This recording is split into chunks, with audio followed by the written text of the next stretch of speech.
Hey, what's up guys? I got a new video for you guys. We're testing out this little beast. So I thought I'd start by showing you guys the start sequence to make sure the car is unlocked. Put the key into the ignition. And there you go, we got neutral. Gotta make sure the handbrake's up, and there you go. And the car comes to life.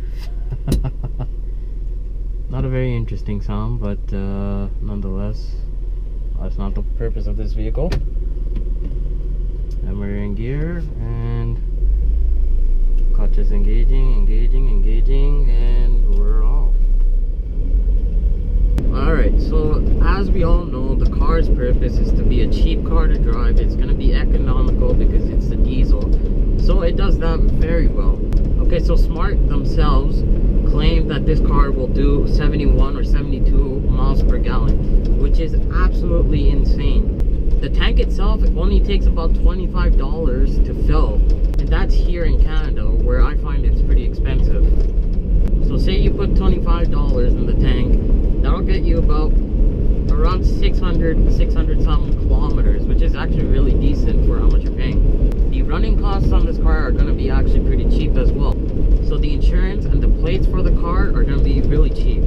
So you must be wondering what's actually powering this thing if it's only sipping fuel. Well, let me take you outside and show you the engine. Just gotta pop the window here, bring down the tailgate, lift this padding, soundproofing, and under there you go. We've got our 3-cylinder 800cc turbo diesel engine, and it is a beaut, isn't it? Oh my god, the thing is so small. So if you notice, this engine sits really low, and I think that's done on purpose. That's to lower the center of gravity, to make the steering a little bit more stable, since it has such a short wheelbase, as you can see. So you might be wondering what this engine actually makes in terms of power. 100 horsepower, maybe 110, maybe 80 horsepower. No, it's a whopping 40 horsepower you're looking at here. What a beast. So only 40 horsepower.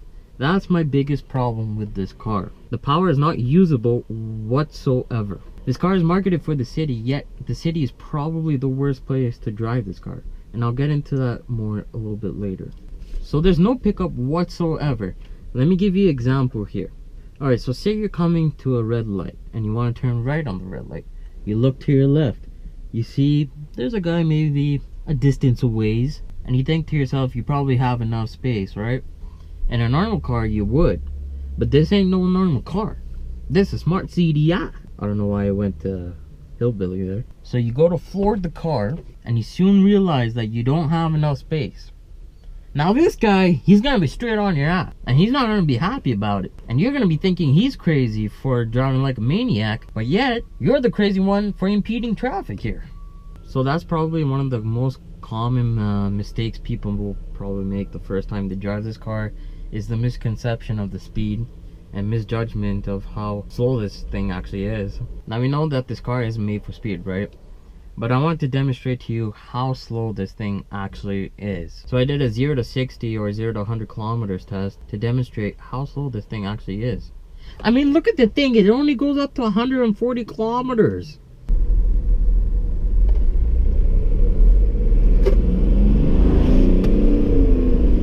Alright, we got somebody behind us, and we're doing a 0 to 60 test, 60 miles per hour test. And my foot is flat to the ground. We still haven't reached 100 yet. It's extremely slow. There you go. We reached 100 finally.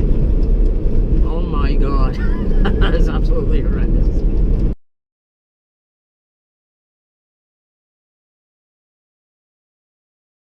And if you're not convinced, I put together a race.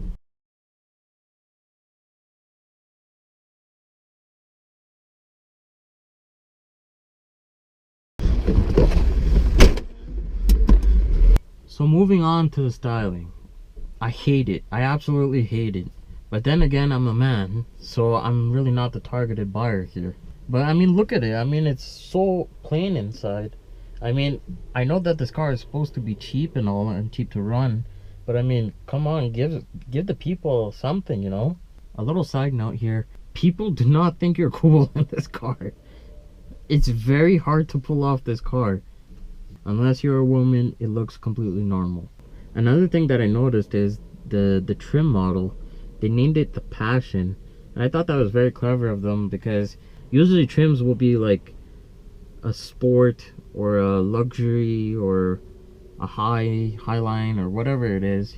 But this is such a specific term, Passion. They probably try to use that for marketing. I mean, whatever it is, it worked for them, because I mean, they sold a bunch of these things. Alright, let's move on to the practicality. Let's start off with parking. This car, you can virtually park it anywhere. It probably takes the same space as a bike would. Next, we know that this car is cheap to run, and it probably costs about nothing to drive this car. But what's the compromise there? Drivability. I mean, drivability is everything. It's too slow in the city, and it's bare minimum acceptable on the highways. I mean, if you ever get it up to 100 and you stay there, it's a decent experience. I mean, it's not anything horrific. Next is there's only space for 2. Yeah, only 2. And in the back, that's the only luggage space you got. So I mean, there's not much space, and there's not much you could fit in here. Alright, so you know how earlier I said that this car is horrific in the city? Well, what I mean by that is, in traffic, this car is so dreadful to drive. And that's probably mainly because of the transmission.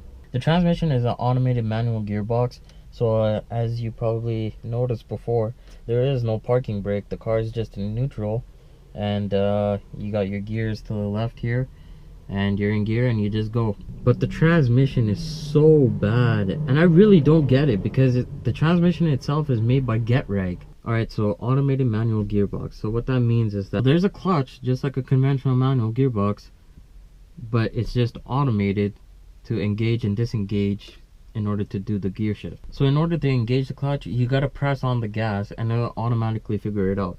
Now that's the problem. The clutch is either engaged or it's disengaged. So you can't really inch forward in this car. If you've looked at it off the start, how long it takes for the car to actually start moving, it's absolutely horrific. I have absolutely no idea how this car is supposed to be a city car. What city doesn't have traffic in it? But keep in mind, this doesn't reflect the newer Smarts or gas model. I can only speak for the Smart CDI, the diesel one. But all in all, if you're a single woman and you have just a friend and you need something cheap to drive, then this is the car for you. Or else, just buy a TDI. Alright guys, if you like the video, please subscribe. Please share with your friends, like it, comment to let me know what you thought about this monstrosity of a car. I'm just joking. Thanks guys for watching, and I'll see you in the next one.